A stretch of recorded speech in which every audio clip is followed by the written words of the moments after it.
Ladies and gentlemen, welcome back to Let's Talk Speed. We are on Ep.3, and I am super excited to announce our third guest, a good friend of mine, a Knox transfer. We got a three-time D3 All-American, nine-time Midwest Conference champion, and we got one in Knox. Got a Knox transfer all the way up to Nebraska, one of Nebraska's top sprinters. My boy Tyrell Pierce, man. Yo, it was good. Thanks for having me. Always, brother. Always, brother. How have you been, man? How's life going, bro? It's been pretty good, you know. Season started, so we've been training, working at that, last season. So we're just trying to soak everything back in. Respectfully, yeah. You guys had a pretty big season last year. I remember seeing you from afar and stuff, bro. So trying to build off that, I'm sure that's exciting, dog. Oh yeah, most definitely. Absolutely. So really, bro, I just want to start really like let us know where you're from. Give us a little bit of background information about yourself, like what really got you into track or like who got you into track if it was somebody. Yeah, so I'm from West Palm Beach, Florida. That's like 45 minutes away from Miami. And I never really grew up with my parents, like my actual parents. I always was raised by my grandparents. And so right there and right then and there, I was like basically like raised in a church home. And so like my faith is really important to me. That's basically like me being with them is basically the person I am today because you go to church every Sunday. So I start to recognize a lot of things and I learned values and morals that really brought like more attention to me that I really wanted to focus on. And then eventually when I turned 12, I decided to move with my dad to Alabama. And I'm playing football there. And the football coach at the time, his name is Coach Tate. I never forget his name. He came up to me, he was like, "Son, you're slow. And you need to go run track if you want to keep playing football." And so I was like, I was kind of hesitant about it. And so I ended up joining the track team my freshman year. So I started track my freshman year of high school. And Okay. so I did track and I did not get faster like I thought I was. The track coach threw me in the 400. Oh My God. first ever race was the 400. I came in last, ran 57 and I wanted to quit, but Yeah. he told me to keep at it, and so ever since then I stuck with track, and here I am. Yeah, bro, that's a dope story, and I'm glad that you touched bases on the coach approaching you about wanting you to get faster. A football coach, even like knowing the aspect of how track can like, advance your other sports, bro. So like that's good for the kids upcoming to hear, bro. Because I be trying to tell my little cousins who are so like fixated on playing football and playing basketball. You know how it is coming up, bro. Yeah. And I'll be like, bro, try to dibble and dabble in track. You never know, man. You end up could be a beast on the field even faster. So I'm glad you Yeah. brought that up, bro. That's good to hear from a coaching perspective as well too. Thank you. Um, so really, bro, I'm glad you said something about football. Outside of football, did you play any other sports growing up? Like football, track? Did you have any other sports? So my grandparents always wanted me to play football, because my Yeah. cousin was doing it. So they was like, if your cousin's doing it, you should do it. And so that Okay. really became my first love right there with just playing football. But once I got the opportunity to live with my dad, he kind of like brought me into other sports. So I ended up playing basketball. And Mm-hmm. like I really enjoy basketball. Like basketball is something that I could play for like the rest of my life if I could. Like I still Mm-hmm. play basketball to this day. And then eventually that's when track came along. So I was a three-sport athlete in high school. That's dope. That's dope. That's dope. But track was like dead last. Like it was like football, basketball, and then track. Like I really did not care about track. It was football Yeah. and basketball. I'm not even gonna lie to you, bro. Before I really started to get into like the high school scene, like middle school, like right before my sophomore year, it was probably pretty much the same for me too, bro. So I can understand, man. It just kind of came out of nowhere, really, if you want to be honest. Yeah. So like I want to ask you this, bro. So like growing up, you always been like this tall, this like good sized athlete, bro. How have you been like growing up? Have you always been like that, like in like your grade and like just a bigger kid, a taller kid? So when I first started playing football, I noticed I was like the tallest kid in my age group at the time. And Yeah, so, being that tall, like being taller than everyone, I was like, okay, like I might be blessed with something here. And then I definitely. really didn't hit a growth spurt until like going into my ninth grade year. Mm. I went from 5'7" to 6'1" going into my ninth grade year. And then ever since then, everybody was like, dang, you don't got taller. Like at this point, my mind has shifted to football to basketball. Like now I'm thinking that I'm gonna go to D1 basketball, go to the NBA. Like I'm gonna get taller. So Yeah, that's how that happened and stuff. That's funny, bro. It's crazy how like height can change your whole perspective on just life in general, Yeah. bro. Instantly thought you were going to the league, bro. As soon as you hit that growth spurt, and I feel you, bro. I used to pray on growth spurts when I was a kid, bro. I used to literally add that in my prayers at night, be like, God, please make me get tall. Oh I yes, feel you, bro. bro. You just happen to be blessed, bro. Because I remember when I first saw you, like when we raced, I can't remember what year it was. I know it was like my first year, D3. But when I first approached you, I'm like, who is this kid, bro? Like this dude looks like he should be starting for the Chiefs somewhere or something like that. So I always wonder how you use that to your advantage. But it's good to know that you actually hit that growth spurt a little bit later type stuff. So you use it to your advantage now. That's dope, bro. I want to ask you that too. So now that you have like your body size and all that, bro, and like you're a taller guy, you're a taller athlete, and I know you have a decent amount of muscle mass on you being taller. How do you manage like your diet and stuff like that, and like how's your diet changed over the period of time? Ooh, so I was a really skinny kid growing up, like real skinny, scrawny, had no muscles. And I felt like I was lifting weights and not building anything. I was eating a lot, wasn't gaining weight. And then it wasn't really until I got to Knox College and I really started putting on more muscles because at Knox College I was playing football and track. And so like they was putting Yeah, on like a football program, like I'm getting bigger. But like my diet at Knox College was pretty bad. Like it was Wendy's, Taco Bell, Popeye. Like it was bad. Like because it wasn't nothing against the school, but like D3, it's not really the best. And yeah, so man, got to make it work, bro. So I understand. yeah. And so it Absolutely. was just a lot of bad eating and it wasn't really too good. But once I got here to Nebraska, we got a dietitian, we got a nutritionist on the team. He kind of gives out a plan, a detailed plan of how we should eat, what's our goals. And so ever since then, I've been making sure I eat better as far as my diet, trying to maintain my weight, get a good weight, and just everything goes. Yeah, bro, that's good. That's good. Honestly, like having that help is just like the major fact, like boost for us, bro, because we already have so much stuff that we have to deal with, practice, school, therapy on top of that, and then we're trying to figure out what we can eat, and then trying to figure out how we can enjoy the healthy stuff, because half the time we're not even used to eating that healthy stuff coming from work, from where we're coming from. So like, I'm glad you have that to your resources now, bro, and hopefully that can help you boost to the elite level I know you can be at. Absolutely, bro. I do want to touch bases on like more so on the Knox life, bro. So give me kind of just a run through of like how it was when you first got there, and then like as you knew you were kind of transferring out, how like things were just developing to change. So when I got the knots, I had a really good support system there. The guy who was my host when I took a visit was Derek Jackson. For those who don't know Derek Jackson, he was a pretty fast guy that came to D3. He was pretty cool. Shout out. And then yeah, and then Coach Wells was my coach at the time for track, and I'm not biased, but Coach Wells is one of the best track coaches that came to D3. He's really amazing, really in tune. He knows what he's talking about. And so Absolutely. my experience at Knox College was really unique. Because I played two sports there, and so I learned a lot of things through my journey through Knox College because Mm. it wasn't something that I wasn't really like planning on going to because it was D3. I always wanted to go D1. But I think the most valuable lessons, I learned two lessons at Knox, and one was that everything happens for a reason, whether that's the good or the bad. Mm. I learned that God makes no mistakes. And so like whether it's the highs, the lows, it was Mm. meant to happen. It was meant to fulfill his purpose. And it may seem like a bad thing at the time to you, but then later on you're gonna realize like, hey, like I needed that. Like I understand it now. I understand it now. Yeah, like it makes sense now. For And sure. then the second thing I learned is that you don't realize that God is all you need until he's the only thing that you got. And Mm. so there was definitely moments where like I felt alone at Knox College. And because of my faith growing up with my grandparents, Yeah. I learned to like just lean on him and like just stay in the word. Absolutely, bro. I can attest to that too, bro. Because I'm sure everybody can too. Like when you get to that moment when you really just don't know where to go, and you just got to look up and just ask him for help.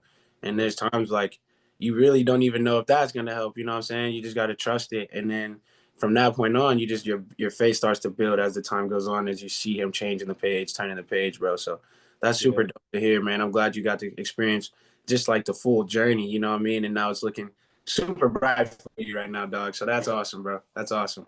I do want to ask you just about like, so like you said you played two sports. So how was like the recruitment process coming out of high school, bro? Like you were super fixated on football, actually. I mean, already. So like, did you have like a lot of football recruits? Did you have any track recruits? Like, did you have basketball recruits at all coming at you? Let's kind of elaborate on that whole thing. So my recruitment out of high school was very interesting for the Mm, most part. I was a late recruiter. I really didn't like go to football camps or anything like that till like my senior year of football. And for those who don't know, I'm 2020, which means I'm COVID year of high school. Like, so I was able to play football, but track got canceled. So I didn't have track. I just had football. And so for yeah. me, I really didn't get recruited till like hella late. It was pretty bad. Yeah. And I remember I was at a JV basketball game and I'm sitting in the bleachers, I'm watching the game, and the head football coach, he looked at me and we're making eye contact, we're looking at each other. He's telling me like to come to him. And so I get down to him and he put his hand on my shoulder. He was like, Tennessee State just offered you a full ride scholarship for football. And at that moment, I was like, crap, like this is the start of everything. Like I'm for the Yeah. hurry up. I'm for to go home, post this on Twitter. I'm for to get more schools to reach out to me and stuff. Like this is going to be the start. That was Yeah. not the case. That was not the case. That's When funny, bro. Tennessee State reached out, I didn't hear from no other schools like from the D1 perspective. Yeah. A lot of schools that were recruiting me were D3, NAIA, the little like junior community colleges. And Yeah. so I was like, all right, well, I got my one D1 offer. I'm going to Tennessee State.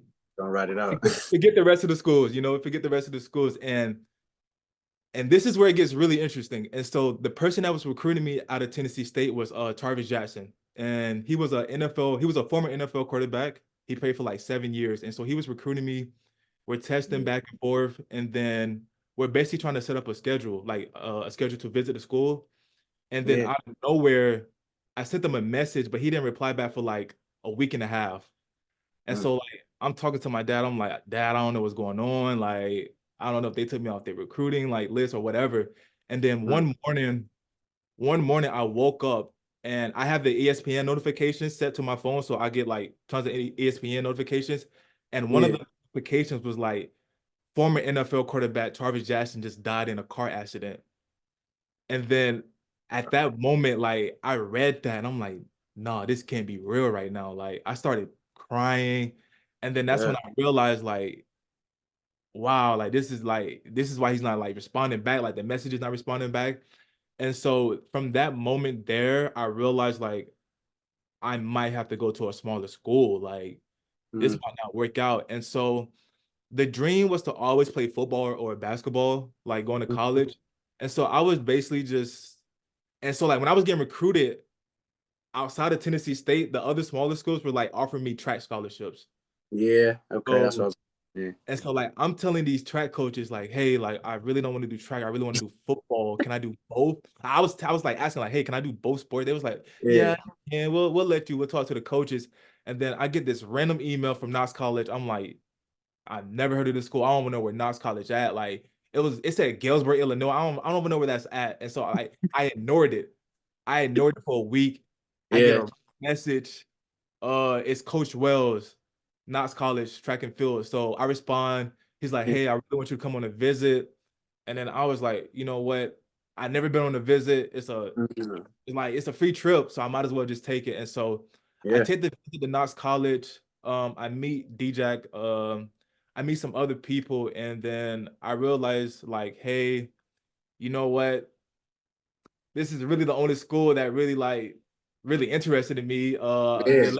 They're allowing me to play football, which is all I really cared about. So I was like, okay, you know what? I'm gonna come here and see what happens. So I ended up coming to Knox College, and yeah, that's how I got the Knox. Yeah, bro. That's dope, bro. That's crazy that Knox, like, I mean, they really just came out of nowhere. It's honestly like a silver lining now that you look back on it, bro, because like imagine if you never freaking responded to that email, bro. Nah, Imagine bro. you never would have hit Coach Wells back, bro. Like who knows what you'd be on, you know what I'm saying? So like I'm glad you took your chance and took the opportunity, bro, because it worked out, bro. It literally did. Most And like for definitely. the viewers who are gonna like hear that story, bro, like that is right there. That shows you, bro. Take your chance. especially when Yeah. you have the opportunity.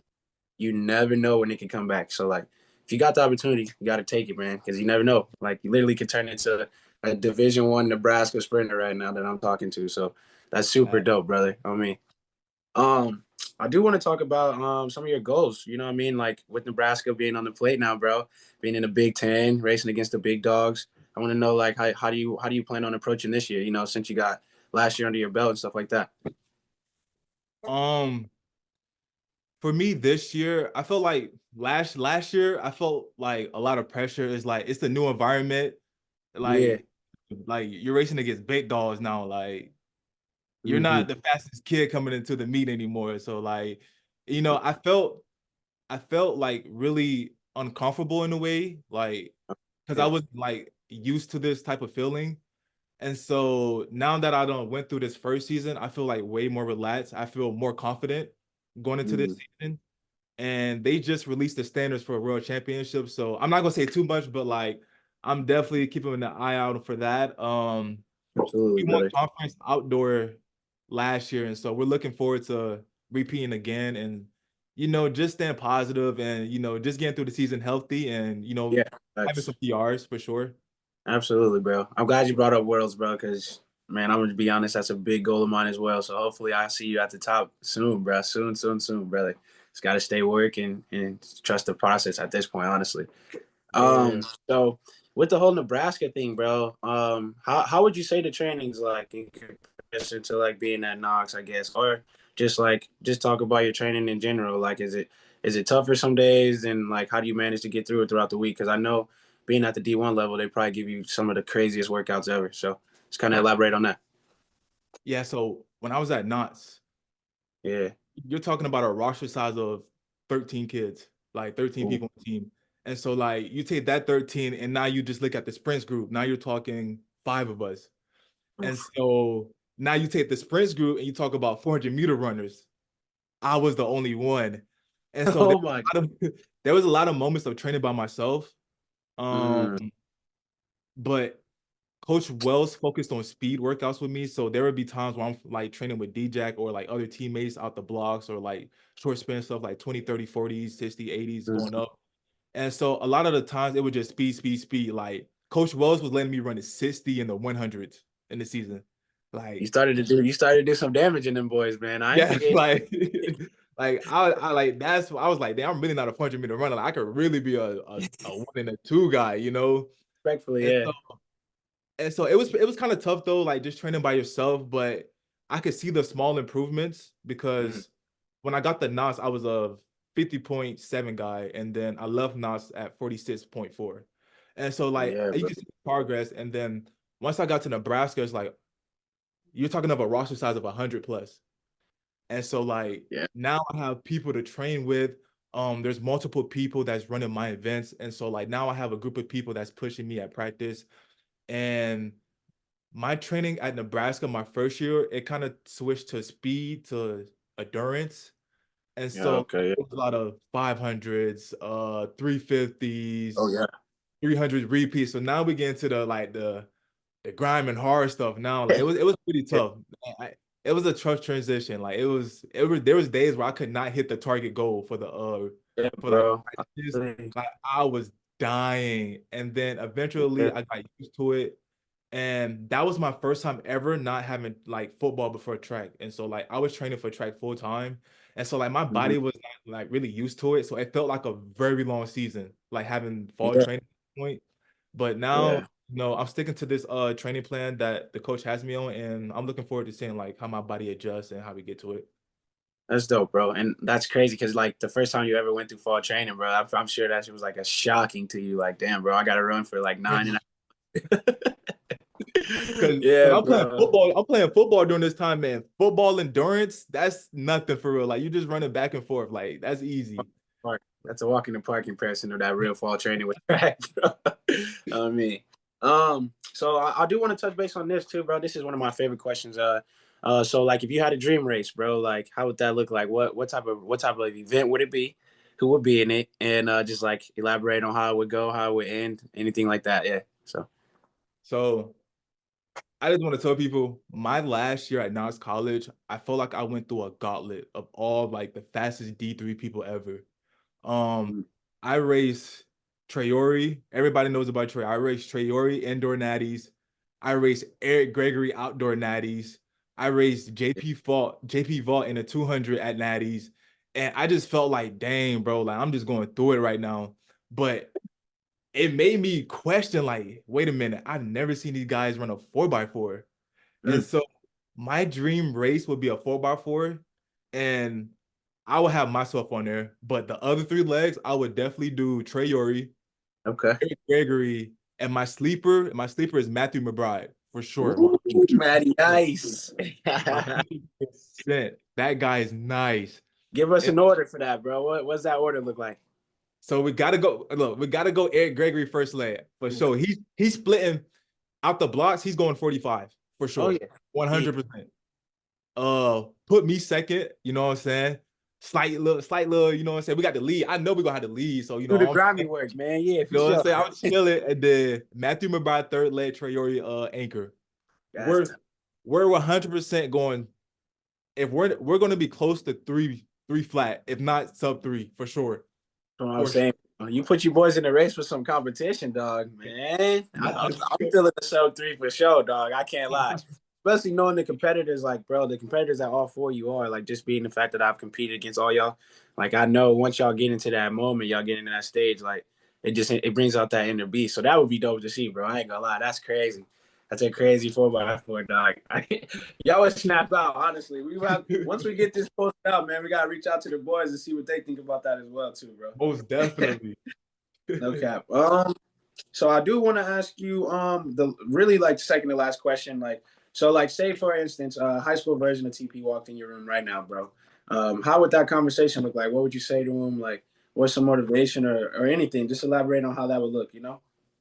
Um, I'll tell him straight up, like, hey, you're not for the biggest basketball phenomenon at all. Like, basketball is not the way for you. You're not growing anymore. I tell him that straight up. You're not growing anymore. You're done. Like you're done. Lucky, yeah. But nah, all jokes aside, I'll tell him two things. I'll tell him two things. The first thing I would tell him is make sure you have goals set for your dreams that you want to accomplish. Mm, Because one thing that I learned through my journey, especially at NAS, is that dreams without goals are just dreams and they ultimately like fuel disappointment. And so mm, like in order to achieve your dreams, you must apply discipline and consistency that's facts, bro. because without commitment, you'll never start, but without consistency, you'll never finish. Mm, And so when you apply all those together, you really like you kind of switch into this different mindset like, hey, I can accomplish anything do it, and I yeah. can do anything as long as I'm disciplined. And then another thing I'll tell them is like, hey, like there's nothing to worry about. Like Mm, I feel like through my journey, like I was really anxious. I was like, I never really like lived in a moment because I was always thinking about like, how can I get to the next level? Or like, how mm, long am I going to be here? I don't want to be here. I'm like, can I go D1? Is it still possible for me? And I yeah. just tell them like, hey, like everything's gonna be all right. There's no need to panic. There's no need to be worried. God has a plan for you, and everything's gonna work out just like how you thought it was. Absolutely, bro. That's dope, bro. And I'm glad you brought up the fact that like God has everything written out, bro. And like the more that people start to understand that, it just takes so much stress away. Cause like even the year like last year when I just won my last natty, when I won my natty, I kind of had to start thinking like that, like bro, like whatever happens, happens. Like I was so fixated on like I gotta win. Like if I don't win a natty, natty or bust. Like, and once I got to the point like mid-season, I would say like closer to conference, like outdoor conference, I started to adapt that feeling a lot more. I was just like, bro, like I'm in the moment, I'm healthy, I'm running fast. Whatever happens, happens. And sure enough, God blessed me with a national title. So like you just gotta really trust the process, bro, because you never know what can happen and keep your head down and working. So I'm glad you Yeah. touched on that, brother. And one thing I felt like if I would have went D1 right out of high school, I never Yeah. would have been like motivated or disciplined because Mm, I would have been like, I'm D1. I accomplished what I wanted. I accomplished what I always like prayed for. I got what I got, like what I Yeah. prayed for. And now I could just relax. I can chill. But I felt like God was like, no, like I'm gonna have you go D3, the lowest of the lowest, and like you're gonna lean on me because Yeah. like you're gonna be like, why am I here? Why is this happening? And it ain't gonna do nothing but bring you back to me. For And sure. Yeah, bro. there was a moment my sophomore year, right before football season started, I Yeah. tore my ACL and my MCL in the same knee. And so I missed the entire football season. I did not play not a single game. Yeah. Somehow I recovered fast enough for the start of track season. And so like at the Let's moment, go. at the moment, I showed a lot of gratitude. I'm like, okay, I'm thankful. Like at least I get track. And Yeah. then that track season right there, without the football season I had, was probably by far one of the best seasons I ever had in track. And this is coming off a crazy injury. And so there was a moment where I just sat back and I'm like, dang, man, like what felt like a punishment to me for not having Yeah. football was really God's purpose for me for like what's really about to happen in the near future. So I just saw a lot of gratitude and I'm just really thankful for like going D3 because that really gave me the blueprint to like where I'm at right now. And that's awesome, bro. Absolutely, bro. Cause like just seeing the person that I've like seen you evolve into. Cause like when I first met you, I saw your name on a piece of paper for tracks, bro. Like a track meet written. I think we are going to Augie or something like that to run the four. That was the first time I ever seen you, heard of you, anything like that. And then I see you, I'm like, who is this kid? But like as time went on, bro, like I could see the maturity grow, bro. I could see the confidence grow. I could see just the ability to take care of your faith and take care of your personal grow as well, bro. And that's hard to do when you're a prominent athlete in any level. Like having all the eyes on you, and like especially you being from Knox, bro. You and DJ were probably the two like everybody's eyes are on you at all times. So like being able to handle that and get through that, bro, is like it's an attest to your faith. And God put you through that for a reason, dog. And look where you're at now, man. That's awesome, brother. That's literally awesome, bro. Yeah, dog. But outside of that, man, that's really all I wanted to touch on, man. I'm super glad I got to talk to you, bro. It's been such a long time, man. And it's been good to talk to you outside of us being like, good luck, bro. See you at the finish line, shit like that. You know what I mean? So it was dope to hear your side of your story as well. Just because from my perspective, I didn't even know you were from Florida, bro, and the whole basketball and all that stuff, bro. A lot So of people say that. A yeah, lot of bro. people say Me, you definitely give me more of the Midwest vibe. Me being a Midwest kid, bro. Like, hey, man, I'm like, yeah, this guy's got to be from somewhere around me. I just never seen him before, and that's why I was also confused, bro. I'm like, if he's from around here, how the hell have I never heard of this 6+ foot kid, bro? Like, running fast as hell. So it's good, bro. yeah. It's good to know that Florida brought you over here, man. You can bless the Midwest with some of that talent, dog. So thank you, brother. I wish, I wish, do got one more. I got one more crazy story I want to tell the people out there. yeah, Uh, so you probably don't remember, but going into our sophomore year of track, it's the last chance to meet. It's at Augustana, and I'm outside of the bubble for the 400, but you're already qualified, and I see your name in my heat. And so yeah, I'm like, okay, bet. Like, if I win this race, I know I qualify, right? And so and this is my first time meeting you. Like, we're meeting up at this last chance meet. hell yeah. I meet you. It was a great relationship. I was like, okay, yeah, this guy's cool for sure, for sure. Me was But crazy, bro. in my head, I'm like, damn, I gotta lock in at the same time. I gotta win. I gotta qualify for natties. And so we get in the race started, and I come in third. And I'm like, oh my goodness, I don't think I qualify for natties. And my coach is like refreshing the T-first page. He's refreshing. And then later that night, I get the last spot in because I think it was like top 21, and I was 21 on the list. Yeah, And so I was excited. We get the natties, we have our 400-meter prelims, and me and you are in different heats. yeah, And so it was like 4 heats, 4 or 5 heats. I So like believe so. after all the heats, the last spot to get into the finals was a 47.66.